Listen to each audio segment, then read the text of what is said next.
जय हिंद साथियों, स्वागत है एक बार फिर से एक नए वीडियो में। मैं शिवम, आप देखना शुरू कर चुके हैं विंडो क्लासेस। कैसे दोस्तों, आशा करता हूँ अच्छे होंगे और एग्जाम की तैयारी अच्छे से कर रहे होंगे। तो चलिए वीडियो शुरू करते हैं। आज का पहला क्वेश्चन ये रहा, निम्न में से किसे महिला सन की उपाधि दी जाती है? किसे दी जाती है दोस्तों, ये आपको बताना है। ऑप्शन देखिए, मिनी माता को, बिन्नी बाई को, विनोदनी मिश्र को या फिर माता राजमोहनी देवी को। इनमें से कौन सा ऑप्शन सही है? अपना राइट आंसर टिक करें। जी दोस्तों, अगर आप ऑप्शन डी के साथ जा रहे हैं तो आपका आंसर बिल्कुल राइट है, माता राजमोहनी देवी। व्याख्या देखते हैं, क्लियर हो जाएगा। सरगुजा क्षेत्र से संबंध रखने वाले माता राजमोहनी देवी एक समाज सुधारक रहे हैं। इन्हें महिला सन की उपाधि दी जाती है। इन्होंने छत्तीसगढ़ में भूदान आंदोलन, आदिवासी उत्थान आंदोलन आदि चलाए हैं। इन्हें 1986 में इंदिरा गांधी पुरस्कार तथा 1989 को पद्मश्री की उपाधि दी गई। आपको यहाँ पे ध्यान देना है दोस्तों, डायरेक्टली क्वेश्चन बनता है। सरगुजा क्षेत्र से संबंध थे, ठीक है। भूदान आंदोलन, आदिवासी उत्थान आंदोलन चलाया।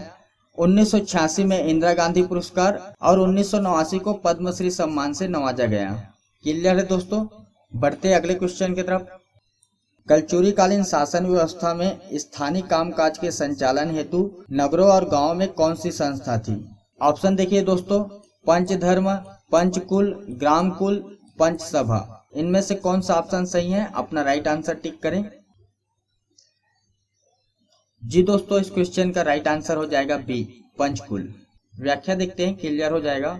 कलचुरी काल में नगर एवं गांव के स्थानीय प्रशासनिक व्यवस्था के लिए पंचकुल नामक संस्था होती थी, जिसमें 5 सदस्य होते थे। पंचकुल का प्रमुख महत्तम कहलाता था, बाकी 4 सदस्य महत्तर के नाम से जाने जाते थे। आपको ध्यान देना है दोस्तों, कहीं कहीं पे 10 सदस्य होते थे। ये आपकी जानकारी के लिए है, अगर क्वेश्चन पूछता है तो आपको आना चाहिए। और पंचकुल के प्रमुख महत्तम कहलाता था, बाकी जो सदस्य है वो महत्तर के नाम से जाने जाते थे। क्लियर है दोस्तों। बढ़ते अगले क्वेश्चन की तरफ।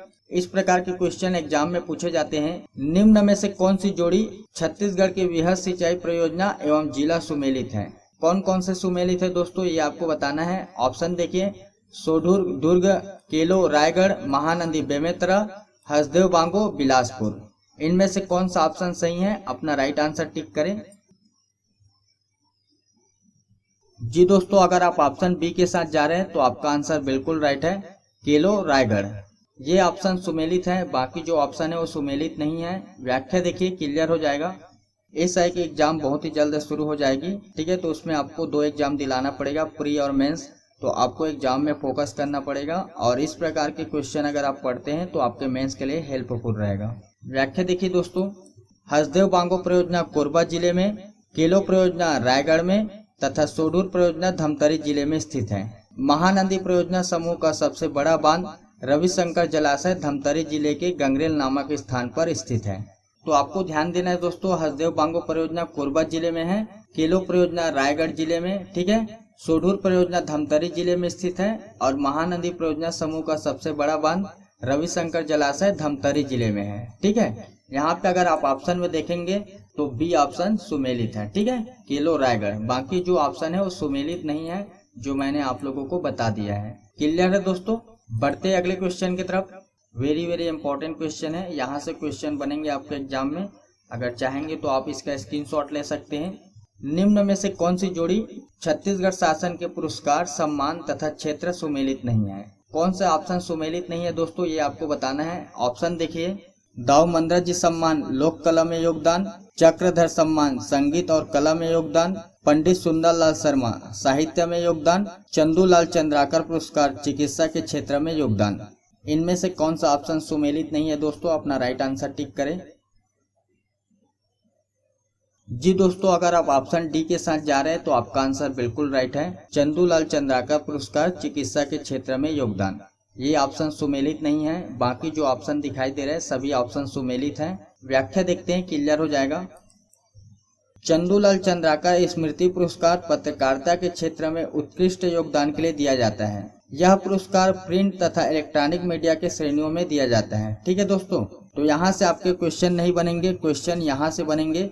वर्ष 2020 में किसे मिला है? वर्ष 2020 प्राप्तकर्ता अगर प्रिंट मीडिया की बात करें ब्रह्मवीर सिंह, अगर इलेक्ट्रॉनिक मीडिया की बात करें सुश्री ममता लांजेवर, ठीक है दोस्तों। यहाँ से आपके एग्जाम में क्वेश्चन बनेंगे। अगर आप कंप्लीट पुरस्कार से संबंधित वीडियो देखना चाहते हैं तो ऊपर आई बटन में लिंक मिल जाएगा, वहां से जाकर कंप्लीट देख सकते हैं। क्लियर है दोस्तों? बढ़ते अगले क्वेश्चन की तरफ।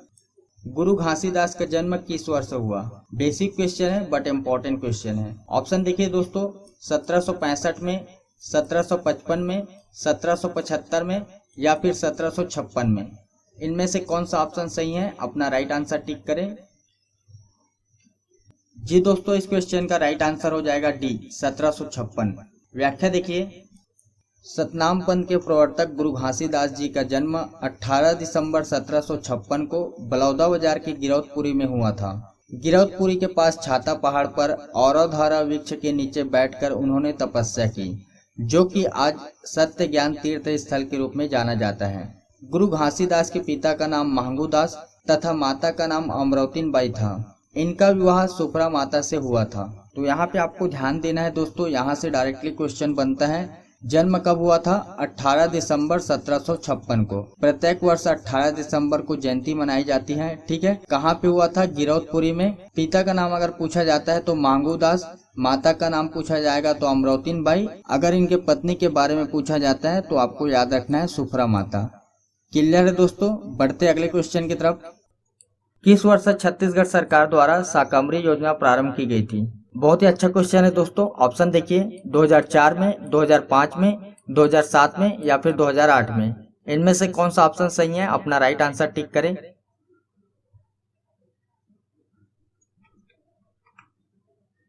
जी दोस्तों, अगर आप ऑप्शन बी के साथ जा रहे हैं तो आपका आंसर बिल्कुल राइट है, 2005 में। व्याख्या देखते हैं। छत्तीसगढ़ राज्य द्वारा शाकम्भरी योजना 2005 में प्रारंभ की गई थी। इस योजना का उद्देश्य निजी स्रोतों से सिंचाई रकबे में वृद्धि करना तथा उपलब्ध प्राकृतिक जल स्रोतों का सिंचाई में उपयोग को प्रोत्साहन करना, ये उद्देश्य था। ठीक है दोस्तों, तो आपको याद रखना है डेट, यहाँ पे जो डेट दिया गया है 2005 में। क्लियर दोस्तों? बढ़ते अगले क्वेश्चन की तरफ। ताला गांव किस नदी के तट पर बसा है? ऑप्शन देखिए, इंद्रावती नदी, गंगा नदी, महानदी या फिर मनियारी नदी। इनमें से कौन से नदी के तट पर बसा है, ये आपको बताना है।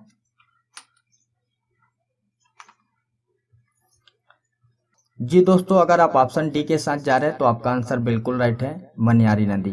व्याख्या देखिए, ताला गांव बिलासपुर जिले में अमेठी ग्राम के समीप मनियारी नदी के तट पर स्थित है। यह सरबपुरी शासकों द्वारा निर्मित देवरानी जेठानी मंदिर के लिए प्रसिद्ध है।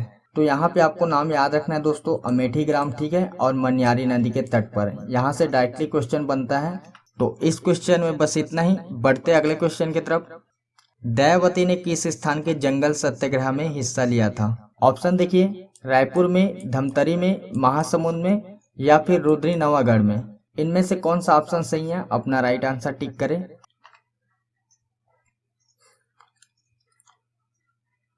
जी दोस्तों, अगर आप ऑप्शन सी के साथ जा रहे हैं तो आपका आंसर बिल्कुल राइट है, महासमुंद। व्याख्या देखिए, सितंबर 1930 में महासमुंद के तमोरा में जंगल सत्याग्रह किया गया। इसमें बालिका दयावती ने वन अधिकारी को थप्पड़ मार साहस का परिचय दिया। तो यहाँ पे आपको डेट याद रखना है दोस्तों, 1930 में। कहाँ पे? महासमुंद में। ठीक है दोस्तों, बढ़ते अगले क्वेश्चन की तरफ। निम्नलिखित में से कौन सा राष्ट्रीय उद्यान छत्तीसगढ़ में नहीं है? ऑप्शन देखिए, इंद्रावती राष्ट्रीय उद्यान, काजीरंगा राष्ट्रीय उद्यान, कांकेर घाटी राष्ट्रीय उद्यान या फिर गुरु घासीदास राष्ट्रीय उद्यान। इनमें से कौन सा राष्ट्रीय उद्यान छत्तीसगढ़ में नहीं है, ये आपको बताना है।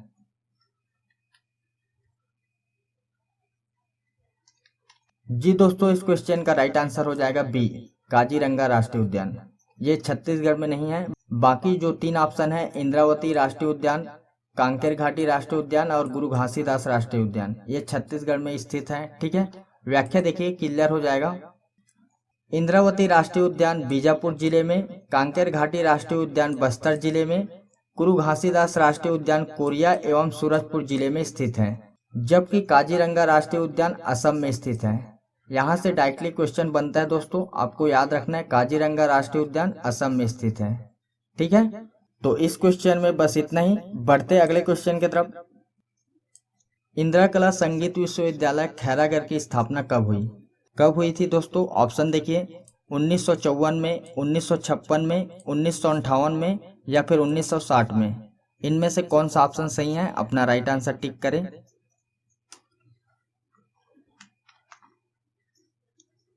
जी दोस्तों, अगर आप ऑप्शन बी के साथ जा रहे हैं तो आपका आंसर बिल्कुल राइट है, 1956 में। व्याख्या देखिए, खैरागढ़ के राजा वीरेंद्र सिंह ने अपनी प्रिय पुत्री इंदिरा की स्मृति में अक्टूबर 1956 में इंदिरा कला संगीत विश्वविद्यालय की स्थापना की। खैरागढ़ राजमहल में संचालित यह एशिया का प्रथम संगीत विश्वविद्यालय है। क्लियर है दोस्तों? तो इस क्वेश्चन में बस इतना ही। बढ़ते अगले क्वेश्चन की तरफ। पुरातत्व विभाग ने 1987 ईस्वी में एक प्रख्यात मूर्ति खोजी जिसमें बहुत से प्राणियों के भाग सम्मिलित थे। इसे शासन ने कौन से स्थान पर रखा है? ऑप्शन देखिए दोस्तों, सिरपुर में है, मल्हार में है, रतनपुर में है या फिर तालागांव में है। इनमें से कौन से स्थान पे रखा गया है ये आपको बताना है।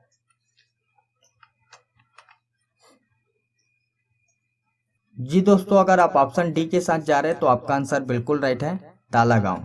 व्याख्या देखिए, क्लियर हो जाएगा।